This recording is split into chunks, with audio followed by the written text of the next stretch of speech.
Hello everyone, welcome back to CryptoCache. Thank you so much for joining me here. I hope you're having a fantastic day. Happy Thursday to you. We're taking another look here at Ethereum. This is a request from one of my community members. Thank you so much for requesting this, Austin. We're taking a look, of course, at the standard stuff, but also comparing it with Bitcoin, kind of seeing how well it's doing, because it absolutely is exuding some positive behavior. We want to recognize that as well. So if you're new to the channel, just know I'm not a financial advisor. I love teaching people to trade, of course, and if you can learn something here today, more power to you, right? That's the whole point, is to essentially get you to become empowered yourself to do this on your own, right? But obviously, I've been trading for quite a long time. I have a trading academy, community, and signal group.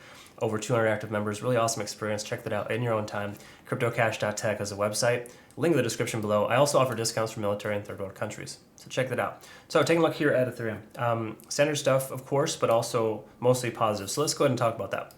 First of all, on the daily, if we kind of take a look here, there's some good stuff that stands out. And actually, let's do this here first. Let's do a quick comparison. I want you to kind of understand how much better Ethereum looks than majority of other coins right now. So if you take a look at Bitcoin, for example, we can see we have this, tumultuous up and down, getting rejected at a specific resistance and crashing. Ethereum, very strong up with low down. And of course, the price action comes down and still holds strong. Okay, so again, when you kind of see the difference in the two, Ethereum absolutely looks like it's working a lot better. And majority of that is, of course, that hard fork or whatever, the 2.0, I forget what it's called specifically, I apologize. But that is essentially happening very, very soon. As a matter of fact, you know what, let me go ahead and just quickly double check. I think the date for that, for the Ethereum merge, is September 15th. Okay, so pay attention to that. Ethereum merge is September 15th. That's roughly 1 week from today. So keep in mind, price action can increase up until a news event, and then when it actually occurs, we could very well see a dump. So just bear that in mind. The strength behind Ethereum has a lot to do with probably the fundamental catalyst. Okay, but regardless, that's still a benefit, right? For the moment, still looking good. So something to consider. Taking a look, of course, at the RSI. We can see 50 is kind of working as a point of contention, but we have closed above 50 for a couple of days in a row. While it's not strong, it is positive. So I do like to see that here. It shows that the resistance level at roughly 1630 is going to work as a potential support level moving forward. Okay, again, potential support. 1585 is more likely a support level based on previous resistance patterns. Okay, so 1585 I'd say is the more likely support.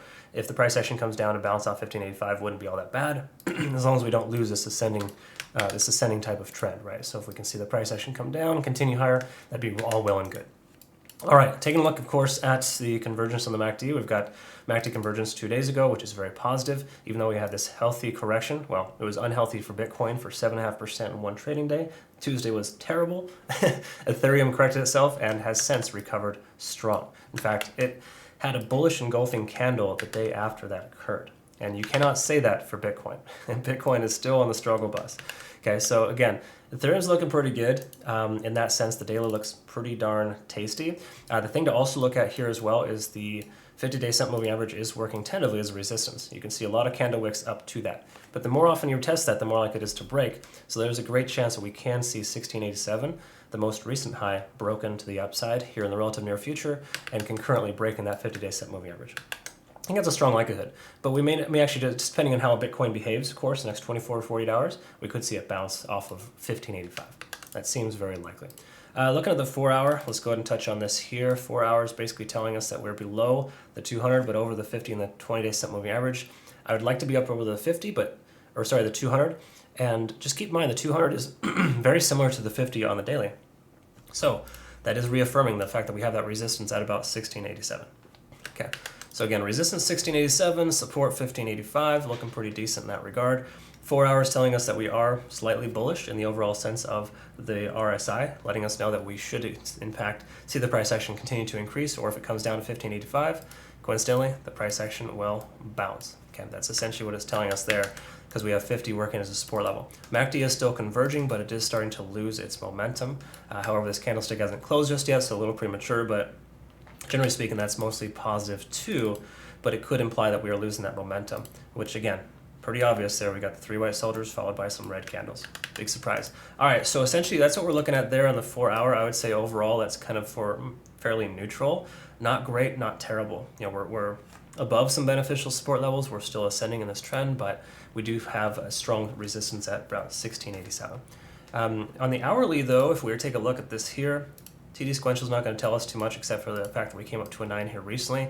I covered Terra Classic, that one did the same thing as well, and Bitcoin also came up to a 9. So a lot of similar behavior to Bitcoin in that sense, whereas Bitcoin corrected itself, everything else went red for a moment, and then yesterday was a nice green long day. So great stuff there in that sense, but overall expected behavior here. When we look at the cloud, this is where we're a little bit different than Bitcoin. Not fantastic that the lagging span is intersecting with the price action within the next maybe 5 or 6 hours. So unless the price action comes up soon, we'll see that intersect, and it would be technically a sell signal. Not like a strong sell signal, but it is something that you want to kind of pay attention to. And ultimately too, the conversion line's above the baseline and we're above the cloud though. So those are I would say the more important factors here, kind of letting us know that if you have a long position open and you got into say somewhere down here, you might want to just keep it open. It certainly wouldn't hurt. I wouldn't say take any profits just yet. It does look like it wants to recover well, but just keep in mind, we haven't made higher highs yet. We're still making lower highs essentially.